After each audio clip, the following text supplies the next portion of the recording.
ಆತ್ಮೀಯ ವೀಕ್ಷಕರೇ, ನೀವು ನೋಡ್ತಾ ಇರೋ ನಂಬರ್ 1 ಚಾನಲ್ಗೆ ಸ್ವಾಗತ ಬಯಸುತ್ತೇನೆ ವೀಕ್ಷಕರೇ. ನಾನು ಸೈಯದ್. ಎಲ್ಲರ ಕುತೂಹಲ ಇವತ್ತು ಬೆಳಗಾವಿ ಲೋಕಸಭೆ ಉಪಚುನಾವಣೆ ಮೇಲೆ ವೀಕ್ಷಕರೇ.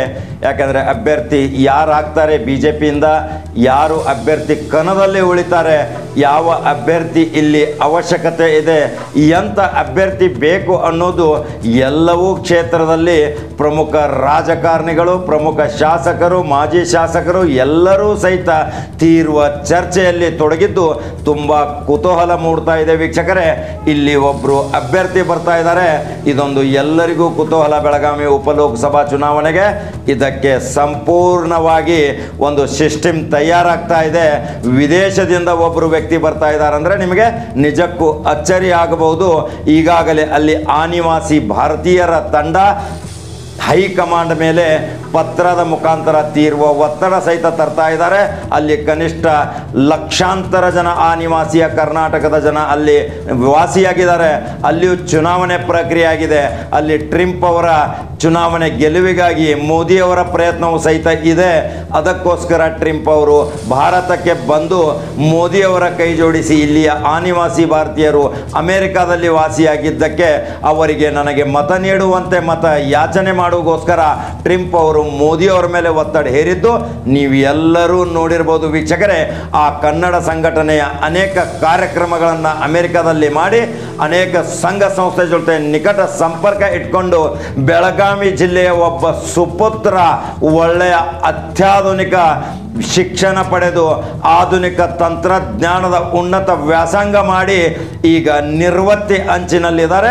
ಅವರು ಬಂದು ಬೆಳಗಾವಿ ಲೋಕಸಭೆ ಉಪಚುನಾವಣೆಗೆ ಭಾರತೀಯ ಜನತಾ ಪಕ್ಷದಿಂದ ಪ್ರಯತ್ನ ಮಾಡೋಗೋಸ್ಕರ ಅನೇಕ ತಮ್ಮ ಕಾರ್ಯತಂತ್ರಗಳನ್ನು ರೂಪಿಸಿಕೊಳ್ತಾ ಇದ್ದಾರೆ. ಇದಕ್ಕೆ ಪ್ರಮುಖವಾಗಿ ಆಶೀರ್ವಾದ ಬೇಕಾಗಿರುವುದು ಗೋಕಾಕ್ ಮತ್ತು ಕರ್ನಾಟಕ ರಾಜ್ಯದ ಜಲಸಂಪನ್ಮೂಲ ಮಂತ್ರಿಗಳಾದಂಥ ಸ್ವಚ್ಛ ಮತ್ತು ಹೃದಯವಂತ ಮಂತ್ರಿಯಾದಂಥ ರಮೇಶ್ ಜಾರಕಿಹೊಳಿ ಮತ್ತು ಬಾಲಚಂದ್ರ ಜಾರಕಿಹೊಳಿ ಅವರ ಆಶೀರ್ವಾದ ಪ್ರಮುಖ ಬೇಕಾಗುತ್ತೆ. ಅವರ ಜೊತೆನೂ ಸಹಿತ ಈಗಾಗಲೇ ಮಾತುಕತೆಯ ಪ್ರಕ್ರಿಯೆ, ಅವರ ಬೆಂಬಲಿಗರು, ಕಾರ್ಯಕರ್ತರು ಈಗಾಗಲೇ ಚರ್ಚೆಯಲ್ಲಿ ತೊಡಗಿದ್ದಾರೆ. ಆದರೆ ಆ ಅಭ್ಯರ್ಥಿಯ ಹೆಸರು ಯಾರು, ಏನು ಕುತೂಹಲ ನಿಮಗೆ ಮೂಡಬಹುದು. ಕಣದಲ್ಲಿ ಬಂದಾಗ, ನಾಮಪತ್ರ ಸಲ್ಲಿಸುವಾಗ, ಬಿ ಫಾರ್ಮ್ ತೆಗೆದುಕೊಂಡು ಬಂದಾಗಲೇ ಬೆಳಗಾವಿ ಜಿಲ್ಲೆ ಇಡೀ ಭಾರತ ನೋಡುವಂಥ ಒಂದು ಕ್ಷೇತ್ರವಾಗಿ ಪರಿಣಮಿಸಬಹುದು ವೀಕ್ಷಕರೇ. ಸುರೇಶ್ ಅಂಗಡಿ ಅವರ ಆತ್ಮಕ್ಕೆ ಶಾಂತಿ ಸಿಗಬೇಕಾದ್ರೆ ಅಂಥ ಒಬ್ಬ ಒಳ್ಳೆಯ ವ್ಯಕ್ತಿ, ಒಳ್ಳೆಯ ಕುಟುಂಬದಿಂದ ಬಂದಂಥ ವ್ಯಕ್ತಿ, ಉನ್ನತ ವ್ಯಾಸಂಗ ಮಾಡಿದಂಥ ವ್ಯಕ್ತಿ, ಅನೇಕ ಯೋಜನೆಗಳು ಈಗಾಗಲೇ ಇಲ್ಲಿ ಬೆಳಗಾವಿಗೆ ಮಾಸ್ಟರ್ ಪ್ಲ್ಯಾನ್ ಇದೆ, ಸ್ಮಾರ್ಟ್ ಸಿಟಿ ಇದೆ, ಸಾವಿರಾರು ಕೋಟಿಯ ಅನೇಕ ಯೋಜನೆಗಳು ಸುರೇಶ್ ಅಂಗಡಿ ಅವರು ತಂದಿದ್ದರು. ಆ ಯೋಜನೆಗಳನ್ನು ಎಲ್ಲವನ್ನ ಸಾಕಾರ ಮೂರ್ತಿಯಾಗಿ ಅದನ್ನು ಕಾರ್ಯರೂಪಕ್ಕೆ ತರಬೇಕಾದ್ರೆ ಅಮೆರಿಕಾದಲ್ಲಿ ಕಳೆದ 40 ವರ್ಷಗಳಿಂದ ವಾಸಿಯಾಗಿರುವ ಒಬ್ಬ ಅನಿವಾಸಿ ಭಾರತೀಯ ಬೆಳಗಾವಿ ಉಪ ಲೋಕಸಭಾ ಚುನಾವಣೆಗೆ ಈಗಾಗಲೇ ತಮ್ಮ ಕಸರತ್ತು ಮತ್ತು ತಂತ್ರಗಳನ್ನು ಹೆಣೆತಾ ಇದ್ದಾರೆ. ಅವರಿಗೆ ಸೇವೆ ಮಾಡುವ ಒಂದು ಮನೋಭಾವನೆ ಇದೆ. ಆ ಸೇವೆ ಗೋಸ್ಕರ ಭಾರತದಕ್ಕೆ ಒಂದು ಉತ್ತಮ ಕೊಡುಗೆ ಕೊಡಬೇಕು. ಅದಕ್ಕೆ ಉದಾಹರಣೆ ಸಹಿತ ಇದೆ ವೀಕ್ಷಕರೇ. ಕಾಂಗ್ರೆಸ್ ಹೈಕಮಾಂಡ್ದಲ್ಲಿ ಒಂದು ಅಚ್ಚರಿಯ ಬೆಳವಣಿಗೆಯಾಗಿತ್ತು. ಕೃಷ್ಣ ಬೈರೇಗೌಡವರು ವಿದೇಶದಲ್ಲಿ ವ್ಯಾಸಂಗ ಮಾಡುತ್ತಿರುವಾಗ ನೇರವಾಗಿ ಬಂದು ದೊಡ್ಡಬಳ್ಳಾಪುರ ಚುನಾವಣೆಯಲ್ಲಿ ನಿಂತ್ಕೊಂಡು ಆರಿಸಿ ಬಂದದ್ದು ಅಚ್ಚರಿಯ ಸಂಗತಿಯಾಗಿತ್ತು. ಅದೇ ರೀತಿ ರಾಮಲಿಂಗಾರೆಡ್ಡಿ ಅವರ ಮಗಳು ಪ್ರಿಯಾಂಕಾ ರೆಡ್ಡಿ ನೇರವಾಗಿ ಅಮೆರಿಕಾದಿಂದ ಬಂದು ಇಲ್ಲಿ ತಕ್ಷಣ ಇಲ್ಲಿ MLA ಆಗಿದ್ದು ಕರ್ನಾಟಕದ ಒಂದು ಇತಿಹಾಸ.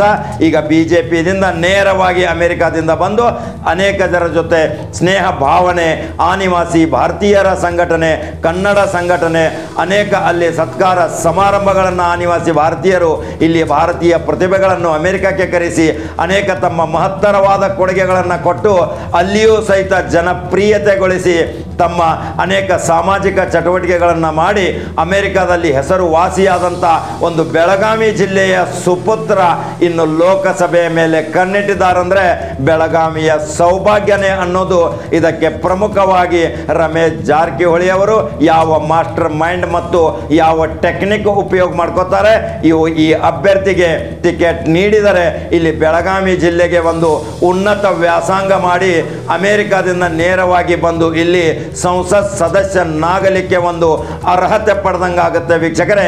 ಯಾಕಂದ್ರೆ ಜನಾರ್ದನ್ ಸ್ವಾಮಿ ಸಹಿತ MP ಆಗೋಕ್ಕಿಂತ ಮುಂಚಿತ ಅವರು ಅಮೆರಿಕದಲ್ಲಿ ವಾಸಿಯಾಗಿದ್ರು. ಅಲ್ಲಿ ಸಾಮಾಜಿಕ ಚಟುವಟಿಕೆಯ ಮುಖಾಂತರ ತಮ್ಮ ಬೆಳಕು ಚೆಲ್ಲಿ ಇಲ್ಲಿ ಬೆಳಗಾವಿ ಕರ್ನಾಟಕ ರಾಜ್ಯಕ್ಕೂ ಸಹಿತ ಒಂದು ಉತ್ತಮ ಕೊಡುಗೆಗಳನ್ನು ನೀಡಿ ಇಲ್ಲಿ ದಾವಣಗೆರೆ, ತುಮಕೂರು ಅನೇಕ ಕಡೆ ತಮ್ಮ ಸಾಮಾಜಿಕ ಚಟುವಟಿಕೆ ಸರ್ಕಾರಿ ಕಾರ್ಯಕ್ರಮಗಳನ್ನು ಯಶಸ್ವಿಗೊಳಿಸಿ ಉನ್ನತ ವ್ಯಾಸಂಗ ಮಾಡಿ ಇಲ್ಲಿ ಸಂಸತ್ ಸದಸ್ಯ ಸಹಿತ ಆಗಿದ್ದು ಒಂದು ಇತಿಹಾಸವಿದೆ ವೀಕ್ಷಕರೇ. ಅದೇ ರೀತಿ ಇಲ್ಲಿ ಬೆಳಗಾವಿ ಉಪಲೋಕಸಭಾ ಚುನಾವಣೆಗೆ ಜಾರಕಿಹೊಳಿ ಸಹೋದರರು ಯಾವ ರೀತಿ ಕಾರ್ಯತಂತ್ರ ರೂಪಣೆ ಮಾಡ್ತಾರೆ, ಯಾರಿಗೆ ಆಶೀರ್ವಾದ ನೀಡ್ತಾರೆ, ಹೈಕಮಾಂಡ್ ಯಾವ ಸೂಚನೆ ಕೊಡುತ್ತೆ, ಯಾವ ತಿರುವು ಪಡೆಯುತ್ತೆ, ಬೆಳಗಾವಿ ಲೋಕಸಭೆಗೆ ತೀರುವ ಆಸಕ್ತಿ ವಹಿಸಿ ನಾನೊಬ್ಬ ಪ್ರಾಮಾಣಿಕವಾಗಿ ಒಂದು ಸ್ವಚ್ಛ ದಕ್ಷ ಆಡಳಿತ ನೀಡುವುದಕ್ಕೋಸ್ಕರ ಜಾರಕಿಹೊಳಿ ಸಹೋದರರ ಬೆಂಬಲದಿಂದ ನಾನು ಉಪಚುನಾವಣೆಗೆ ಸ್ಪರ್ಧಿಸುತ್ತೇನೆ ಅಂತ ಈಗಾಗಲೇ ಹೈಕಮಾಂಡ್ ಮೇಲೆ ತೀರುವ ಚರ್ಚೆಯ ವಿಷಯವಾಗಿದೆ ವೀಕ್ಷಕರೇ. ಈ ವಿಷಯ ಇನ್ನು ಅವರ ಅಭ್ಯರ್ಥಿಯ ಹೆಸರು ಸಹಿತ ನಾವು ಹೇಳಲಿಕ್ಕೆ ಸಾಧ್ಯವಾಗಿಲ್ಲ. ಯಾಕೆಂದ್ರೆ ಅವರು ಈಗಾಗಲೇ ಚರ್ಚೆಯಲ್ಲಿ ತೊಡಗಿದ್ದಾರೆ. ಅಂತಿಮ ಘಟ್ಟ ಬಂದ ಮೇಲೆ ಆ ಅಭ್ಯರ್ಥಿಯ ಹೆಸರು, ಚಿತ್ರ, ದೃಶ್ಯಗಳು, ಅವರು ಮಾಡಿದ ಸಾಮಾಜಿಕ ಚಟುವಟಿಕೆಗಳ ಸಂಪೂರ್ಣ ವಿವರ, ಅವರ ಕಾರ್ಯಕರ್ತ ಪಡೆ, ಬೆಳಗಾವಿ ಜಿಲ್ಲೆಯಲ್ಲಿ ಯಾವ ರೀತಿ ಅಭಿಮಾನಿ ಬಳಗ ಇದೆ, ಅವನು ಎಲ್ಲವನ್ನ ಸವಿಸ್ತಾರವಾಗಿ ನಮ್ಮ ನಂಬರ್ 1 ಚಾನಲ್ ಮುಖಾಂತರ ತೋರಿಸಲಾಗುವುದು ವೀಕ್ಷಕರೇ. ಇದು ಒಂದು ಅಚ್ಚರಿಯ ಅಭ್ಯರ್ಥಿ ಆಗ್ಬೋದು. ನಮಗೆ ಬೆಳಗಾವಿ ಜಿಲ್ಲೆಯ ಒಂದು ಸರ್ವಾಂಗೀಣ ಅಭಿವೃದ್ಧಿಗಾಗಿ ರಮೇಶ್ ಜಾರಕಿಹೊಳಿ ಮತ್ತು ಬಾಲಚಂದ್ರ ಜಾರಕಿಹೊಳಿ ಯಾವ ನಿರ್ಣಯ ತೆಗೆದುಕೊಳ್ತಾರೆ, ಯಾವ ತಿರುವು ಪಡುತ್ತೆ, ಎಲ್ಲರ ಕಣ್ಣು ಅವರ ಮೇಲಿದೆ. ಇದೇ ಇವತ್ತಿನ ವಿಶೇಷ ಟಾಪಿಕ್ ಸುದ್ದಿ ವೀಕ್ಷಕರೇ. ಬೆಳಗಾವಿ ಜಿಲ್ಲೆಯ ಉಪಲೋಕಸಭಾ ಚುನಾವಣೆಗೆ ಅಮೆರಿಕದ ಅಭ್ಯರ್ಥಿ ಭಾರತೀಯ ಜನತಾ ಪಕ್ಷದ ಟಿಕೆಟ್ಗಾಗಿ ಪ್ರಯತ್ನ ನಡೆಸಿದ್ದು ಯಶಸ್ವಿ ಆಗ್ತಾರ? ಕಾದು ನೋಡುವುದೇ ವಿಶೇಷ ಸುದ್ದಿ ವೀಕ್ಷಕರೇ. ನಂಬರ್ 1 ಚಾನಲ್ ಫಾಲೋ ಮಾಡೋದನ್ನು ಮರೆಯಬೇಡಿ.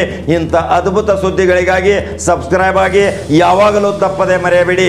ಅಮೆರಿಕ ಮತ್ತು ವಿದೇಶಗಳಲ್ಲಿ ಪ್ರಖ್ಯಾತ ಹೊಂದಿದಂಥ ನಮ್ಮ ನಂಬರ್ 1 ಚಾನಲ್ ಅನೇಕ ಅಭಿಮಾನಿ ಬಳಗ, ಅನೇಕ ನಮಗೆ ಕಮೆಂಟ್ ಮತ್ತು ಲೈವ್ ಮುಖಾಂತರ ನಮ್ಮ ಕಾರ್ಯಕ್ರಮಗಳನ್ನು ನೋಡಿ ಪ್ರಶಂಸೆ ವ್ಯಕ್ತಪಡಿಸಿದ್ದಾರೆ. ಇದೇ ಇವತ್ತಿನ ವಿಶೇಷ ಸುದ್ದಿ ವೀಕ್ಷಕರೇ. ಮತ್ತೆ ಮಹತ್ವವಾದ ಸುದ್ದಿಯೊಂದಿಗೆ ಬರುತ್ತೇನೆ.